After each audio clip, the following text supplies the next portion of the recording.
Hello guys, welcome to my channel yours truly Janu. So previous వీడియోకి అయితే చాలా మంచి రెస్పాన్స్ వచ్చింది. అంటే నా ఫీలింగ్స్ని అర్థం చేసుకున్న మీ ప్రతి ఒక్కరికి thank you so much. And ఈరోజు వీడియో ఏంటంటే uh, నేను ట్రస్ట్ గురించి అండ్ మెంటల్ హెల్త్ గురించి కొంచెం మాట్లాడాలనుకుంటున్నా. అంటే నేనేం పెద్ద ఫిలాసఫర్ని కాదు, బట్ నా పాస్ట్ ఎక్స్పీరియన్స్ని బేస్ చేసుకొని ఆర్ ఎల్స్ నేను ఫేస్ చేసిన కొన్ని సిచ్యువేషన్స్ని బేస్ చేసుకొని ఈ వీడియో చేస్తున్నా. అండ్ ఇదైతే ఎవరిని ఉద్దేశించి కాదు, అండ్ ఈ వీడియో వల్ల ఎవరిని బ్లేమ్ చేయాలని కాదు, నెగిటివ్ చేయాలని కాదు. మీరు కూడా ఎవరిని సింక్ చేసి ఆలోచించకండి. అది జస్ట్ నా ఎక్స్పీరియన్స్, నా ఫీలింగ్ అంతే. అది అక్కడ దాకే తీసుకోండి ప్లీజ్. సో యా, ఒక రిలేషన్షిప్లో ట్రస్ట్ అనేది ఎంత డెలికేట్ ఫ్యాక్టర్ అంటే, వన్స్ అది బ్రేక్ అయిందా దెన్ యూ గాన్. అంటే మనకి యాక్సెప్ట్ చేసే అంత లవ్ ఎఫెక్షన్ ఉన్నా కూడా మనకి ఆ మనశ్శాంతి, ప్రశాంతత ఆర్ ఎల్స్ భయంతోనే ఉండాలి. ఇంకా తిన్నా, పడుకున్నా, కూర్చున్నా, వర్క్ చేసుకున్నా ఆ భయం పోదు ఇంకా. అదే నేను చెప్తున్నా కదా, అంటే కొన్ని కొన్ని సిచ్యువేషన్స్ ఎట్లుంటాయంటే, ఒక శ్రీరాముడు లాంటి వ్యక్తి వచ్చి ఇప్పుడు మనం ముందు నించున్నా కూడా మనం అదే కళ్ళతో చూస్తాం, అంటే అదే భయంతో చూస్తాం, అదే అనుమానంతో చూస్తాం. సో చాలా డెలికేట్. అంటే ఒక థిన్ లైన్, అది వన్స్ బ్రేక్ అయిందంటే మన లైఫ్ని ఇంత రూన్ చేస్తుందా అనిపిస్తుంది సర్టన్ టైంలో. అంటే ఆ సిచ్యువేషన్ ఫేస్ చేయకుండా ఉన్నప్పుడు ఉన్న ఇన్నోసెన్స్ వన్స్ ఆ సిచ్యువేషన్ ఫేస్ చేసిన తర్వాత ఎప్పటికీ రాదు, ఎప్పటికీ. సో మ్యాక్సిమం మన పార్ట్నర్తో మనం ట్రూగా, జెన్యున్గా ఆర్ ఎల్స్ నిజంగా ఒకవేళ వాళ్ళు మూవ్ ఆన్ అయిపోవాలి, వీళ్ళు నచ్చకపోయినా అట్లీస్ట్ మొహం మీద వచ్చి నాకు నచ్చట్లేదు, వేరే వాళ్ళు ఎవరైనా నచ్చిండ్రు అని చెప్పే ఆ గట్సున వీళ్ళు హ్యాపీగానే ఉంటారు అనుకుంటారు. మేబీ ఆ నిమిషం, ఆ టైంలో గొడవ అవ్వచ్చు, ఏమన్నా అవ్వచ్చు, బట్ సర్టన్ టైం, కొన్ని రోజుల తర్వాత అయినా అట్లీస్ట్ నన్ను ఇది చీట్ ఆన్ చేయలేదు, అట్లీస్ట్ చెప్పిండ్రు కదా అనే ఫీలింగ్ అయితే ఉంటుంది. సో మ్యాక్సిమం ఇట్లా ఈ జనరేషన్ ఎక్కువ ఈ లవ్ ఎఫెక్షన్ మొత్తం దీని మీదే నడుస్తుంది కాబట్టి కొంచెం జాగ్రత్తగా ఉండండి పార్ట్నర్స్ని చూస్ చేసుకునేటప్పుడు. ఆర్ ఎల్స్ ఇది రిలేషన్షిప్లో ఎవరెవరి కోసం చేంజ్ అవ్వద్దు, బట్ ఉన్న స్పేస్లో ట్రూగా ఉంటే చాలు. సో అది అది చెప్పాలనుకున్నా. మళ్ళీ మళ్ళీ చెప్తున్నా, ఏది ఉద్దేశించి ఎవరిని బ్లేమ్ చేసి కాదు, బట్ నా ఫీలింగ్ చెప్తున్నా. అండ్ యా, మెంటల్ హెల్త్ గురించి నిజానికి మన లైఫ్లో మనకంటే ఇంపార్టెంట్ మనకి ఏది కాదు, అంత మన మైండ్ సెట్. లిటరలీ చెప్తున్నా, ఒక ఎక్స్ పర్సన్ కోసం సర్టన్ టైంలో నేను రక్తాలు చేసి సోషల్ మీడియాలో కోసుకొని రచ్చ చేసిన, బట్ ఇప్పుడు సేమ్ అదే నేను, నాకు నార్మల్లీ వేరే ఎవరితో చూసినా, ఏం చూసినా నాకు ఇంత ఫీలింగు లేదు. అంటే అంత మన చేంజ్ అనేది, మన లైఫ్ అనేది అంత మన చేతిలోనే ఉంటుంది. మన ఫీలింగ్స్, ఎవ్రీథింగ్ మన చేతిలోనే ఉంటుంది. ఎవరో వచ్చి మనల్ని చేంజ్ చేయలేరు, మనల్ని మనమే చేంజ్ చేసుకోవాలి. మనకి మనమే టైం ఇచ్చి మనకి మనమే హీల్ అవ్వాలి. సో నేను దీని గురించి ఎందుకు చెప్తున్నా అంటే, రీసెంట్ టైమ్స్లో నేను కూర్చొని ఫ్రీ టైంలో ఇవే న్యూస్లు ఎక్కువ చూస్తున్నా. ఎక్కడ చూసినా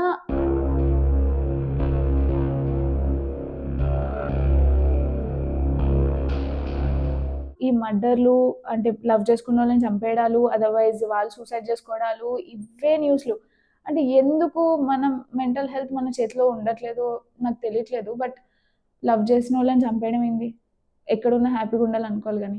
అండ్ ఆల్సో రీసెంట్గా మా ఫ్రెండ్ వాళ్ళ ఫ్రెండ్, అంటే స్కూల్ ఫ్రెండ్ అబ్బాయి ఒక అమ్మాయిని ఇట్లా చిన్నప్పటి నుంచి ఇష్టపడి సర్టన్ టైంలో అమ్మాయి చేంజ్ అయిపోయి ఆయన ఇట్లా సూసైడ్ చేసుకుంటా మనకి బ్రేక్ అయితే అని చెప్పి కొంచెం కొంచెం ఎమోషనల్గా ఎక్కువ కనెక్ట్ అయిపోయాడు ఆ అబ్బాయి. ఆ అమ్మాయి ఎక్కువ మూవ్ ఆన్ అవ్వాలి అని అనుకుంది. సో నేను చచ్చిపోతా నీకోసం అని అంటే, ఆ అమ్మాయి జస్ట్ లైట్ తీసుకుంది. ఓ నువ్వు చచ్చిపోతావా నా కోసం అనే టైప్లో కొంచెం అట్లా ఆర్గ్యుమెంట్ జరిగింది. అంత డీటెయిల్గా చెప్పాను, బికాజ్ వాళ్ళు అది బయట పెట్టాలనుకోవట్లేదు. సో ఇట్లా చిన్నగా, అంటే పైన పైన చెప్తున్నా. అట్లనే ఆ అమ్మాయి నమ్మలేదు ఈయన చచ్చిపోతా అన్న కూడా, అదే కాల్లో తనని పెట్టేసి సూసైడ్ చేసుకొని ఆమె కళ్ళ ముందే చచ్చిపోయింది. అంటే చూడ్డానికి ఇట్లున్నా కూడా లిటరలీ మా ఫ్రెండ్సే వాళ్ళు చెప్తేనే నాకు 2 రోజులు నేను మైండ్‌లో నుంచి పోవట్లే. ఇంకా వాళ్ళకి ఎట్లుంటది కళ్ళ ముందు ఇట్లా చచ్చిపోతుంటే అంత ఈజీ ఎట్లా అయితది? ఎందుకు ఒక పర్సన్ కోసం, ఆ అబ్బాయిని ఎందుకు ఒక పర్సన్ కోసం వాళ్ళ లైఫ్‌ని ఎందుకు అంత రూయిన్ చేసుకోవడం? వాళ్ళ పేరెంట్స్ ఉంటారు. ఆయనకి ఒక లైఫ్ ఉంటది. ఆయనకు ఒక గోల్, డ్రీమ్ అన్నీ ఉంటాయి. ఒక అమ్మాయి కోసం ఆర్ ఎల్స్ ఒక అది జస్ట్ ఫేజ్ అంతే, ఒక ఫేజ్. మనల్ని ప్రేమించే వాళ్ళు ఉన్నారా? ప్రేమిస్తారు.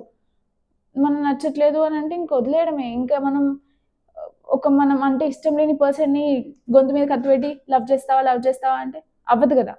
సో, ఇవన్నీ చూసి నాకే అనిపిస్తుంది. ఎంత వర్స్ట్ అయిపోయింది మన సొసైటీ ఇప్పుడు.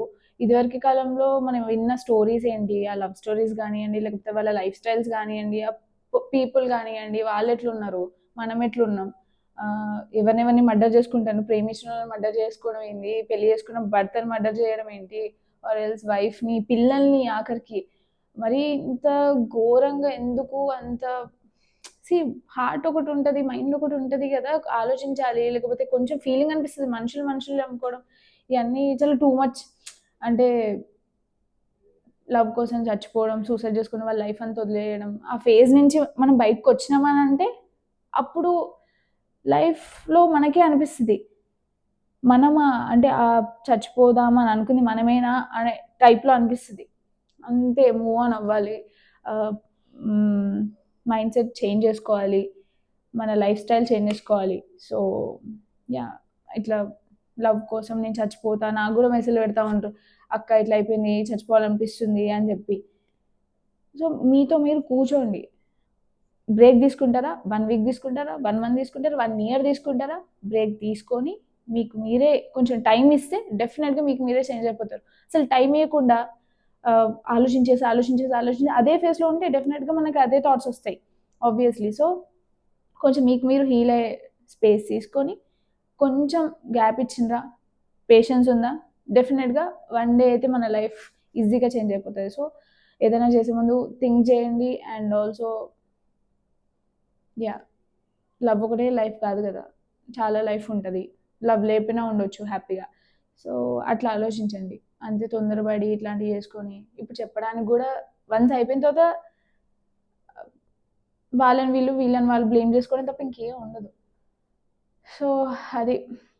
ఇది చిన్న వీడియోలో నేను చెప్పాలనుకుంది. So, yeah! ఒక రిలేషన్‌షిప్‌లో ఉన్నారా అనంటే ట్రూగా లాయల్‌గా ఉండాలి. అదర్‌వైజ్ రిలేషన్‌షిప్ లేదా అనంటే మూవ్ ఆన్ అయిపోయి ఈజీగా మనల్ని మనం కంట్రోల్‌లోకి తెచ్చుకొని మన లైఫ్ మనం హ్యాపీగా లీడ్ జేయాలి.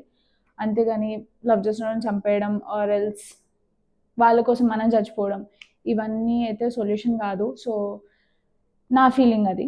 ఆహ్, ఇదే నేను ఈ చిన్న వీడియోలో చెప్పాలనుకుంది. అండ్